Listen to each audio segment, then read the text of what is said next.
Well, folks, here again for the weekly forecast. During this last week, of course, we've seen basically thunderstorm activity off and on across the state from Monday on through the remainder of the week, with western Nebraska receiving the vast brunt of the heavy precipitation during the early part of the week. And then we've seen the complexes shooting that energy out into the central and eastern portions of the state, and we did have some localized flooding, unfortunately some very heavy precipitation. That's re-aggravated the situation in terms of extreme wetness, and we're probably looking at an extended period once again before we see enough drying to where you could comfortably get out into the fields, particularly across the southern one-third of the state. Unfortunately, we still have to deal with more rainfall this weekend, and then another large trough moving in next week, toward the end of the week, that could bring more significant rainfall to the region. So unfortunately, let's get ahead to the weather forecast and see how this is going to play out.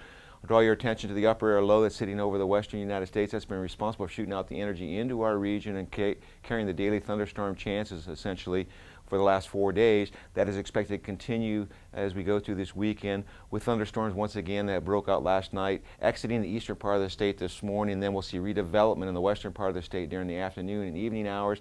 And once again, we'll see another complex move across the state, bringing localized heavy precipitation. As we get into tomorrow, what we'll notice is that system kind of peters out and kind of merges somewhat with this trough over the northern plains that's expected to drop southward. So we don't expect to see as widespread of precipitation, maybe some isolated thunderstorms in the western portion of the state during the afternoon hours, and maybe a few lingering thunderstorms during the morning hours. But outside of that, we're looking at fairly decent conditions through the middle of the state during most of the day.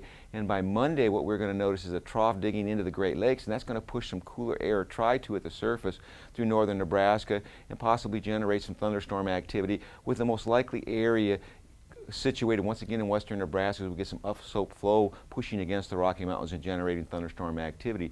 Then as we get into Tuesday, if we believe the models, we're going to start to see a clearing and drying trend that will last just a couple days as high pressure tries to build in, and we'll see that continue on through the day Wednesday. But once again, we have another trough that's trying to push down into our region that will start to generate thunderstorms over the central Rockies as we get into Wednesday, and that will start to push out into western Nebraska during the afternoon hours. And more importantly, this whole system will move across the northern plains and generate a widespread area of heavy precipitation, at least according to the models currently, across most of Nebraska, and that will continue on in eastern Nebraska as we get into Friday, as the main brunt of this trough starts to dig toward the eastern Corn Belt. Behind it, there does look to be a period where we might see some more drying, but yet another trough will be entering the picture as we get about 4 or 5 days down the road. So if we look at the temperature forecast, we are looking at consistently in the 70s to 80s with periodic thunderstorm activity, the heaviest thunderstorm activity Saturday and then again on Thursday. But overall, this wet trend will continue. We looked at the 8 to 14 day forecast. At least we're starting to see a moderation of the cool temperatures and a return back to normal to above normal temperatures